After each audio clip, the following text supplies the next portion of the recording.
Hello everyone, welcome to Technofino. दोस्तों, कुछ महीने पहले आरबीआई ने रुपे क्रेडिट कार्ड को यूपीआई नेटवर्क में लिंक करके मर्चेंट पेमेंट को अलाउ किया था। और इसके बाद सबको लगा कि जो क्रेडिट कार्ड यूज करने का तरीका है वो बिल्कुल बदल ही जाएगा। पर रिसेंटली बहुत सारे मर्चेंट ने रुपे क्रेडिट कार्ड से यूपीआई के भाया जो पेमेंट है वो एक्सेप्ट करना बंद कर रहे हैं। तो ऐसा क्यों हो रहा है, इसके पीछे का रीजन क्या है, आज इस वीडियो में हम लोग डिटेल में उसके बारे में बात करेंगे।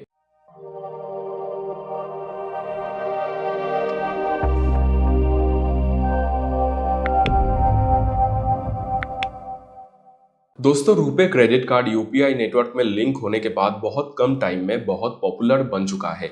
और आज के टाइम में बहुत सारे कस्टमर उनके रुपे क्रेडिट कार्ड को यूज करके यूपीआई के भाया डेली बेसिस पे पेमेंट करते हैं। उनके जो डेली स्पेंडिंग होते हैं, जहाँ पे छोटे छोटे स्टोर में पेमेंट करना उनको होता है, जैसे कि ग्रोसरी में या फिर कोई भी छोटे मर्चेंट को पेमेंट करना होता है, तो वो मर्चेंट में भी मैक्सिमम केस में जो क्रेडिट कार्ड है वो एक्सेप्ट नहीं करते हैं। क्योंकि छोटे मर्चेंट है तो क्रेडिट कार्ड एक्सेप्ट करना उनके लिए फायदेमंद नहीं होता। पर वो छोटे मर्चेंट यूपीआई जरूर एक्सेप्ट करते हैं। और जो कस्टमर है जिनके पास रुपे क्रेडिट कार्ड है वो यूपीआई के भाया उनको पेमेंट अब कर सकते हैं, क्योंकि वो मर्चेंट है और यूपीआई से रुपे क्रेडिट कार्ड यूज करके मर्चेंट पेमेंट पॉसिबल है।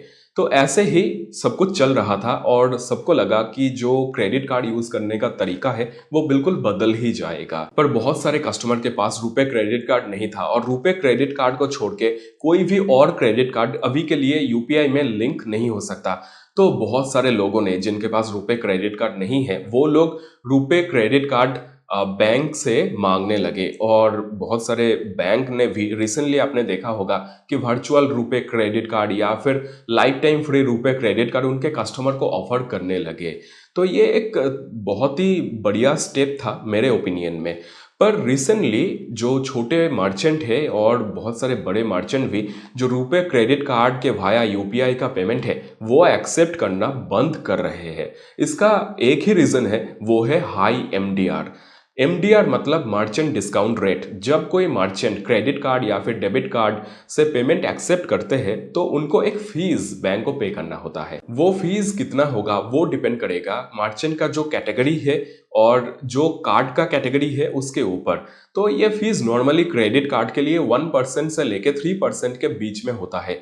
पर ये जो रुपे क्रेडिट कार्ड से यूपीआई का जो पेमेंट है इसके लिए मर्चेंट को अबाउट 2% का फीस एमडीआर पे करना पड़ रहा है आज के डेट में। और इसी के वजह से जो छोटे मर्चेंट है 2% का फीस उनके लिए पे करना पॉसिबल नहीं होता। मतलब उनका जो मार्जिन है वही कम होता है, तो 2% का फीस पे करना उनके लिए फायदेमंद नहीं होता। तो वो लोग जो रुपे क्रेडिट कार्ड से यूपीआई का पेमेंट है वो एक्सेप्ट नहीं कर रहे हैं। और बहुत सारे बड़े मर्चेंट भी है जो कि रुपे क्रेडिट कार्ड से यूपीआई के भाया पेमेंट एक्सेप्ट नहीं कर रहे। उनका जो रीजन है वो है कि वो लोग अगर डायरेक्टली क्रेडिट कार्ड एक्सेप्ट करे तो उनको कॉस्ट कम आएगा, मतलब एमडीआर उनके लिए कम होगा। तो इसी रीजन के वजह से आज के डेट में जो रुपे क्रेडिट कार्ड से यूपीआई का पेमेंट है वो थोड़ा सा जो उनका जो एक्सेप्टेबिलिटी है वो कम हो रहा है। और मेरे ओपिनियन में आरबीआई को यहाँ पे स्टेप लेना चाहिए। आरबीआई ने जैसे डेबिट कार्ड के लिए एक मैक्सिमम जो एमडीआर लिमिट है वो सेट करके रखे हैं, वैसा ही रुपे क्रेडिट कार्ड के लिए भी यूपीआई के भाया जो पेमेंट होता है उसके लिए भी एक मैक्सिमम एमडीआर का लिमिट सेट करना चाहिए। क्योंकि बहुत सारे छोटे मर्चेंट इस पेमेंट मेथड को यूज करते हैं तो उनके लिए हाई एमडीआर पे करना पॉसिबल नहीं होता। तो बैंक को भी प्रॉब्लम ना हो और मर्चेंट को भी प्रॉब्लम ना हो, इसको आरबीआई को देखना चाहिए। और आज के डेट में जो सिनेरियो है इस केस में मेरे ओपिनियन में बैंक और मर्चेंट दोनों ही सही है।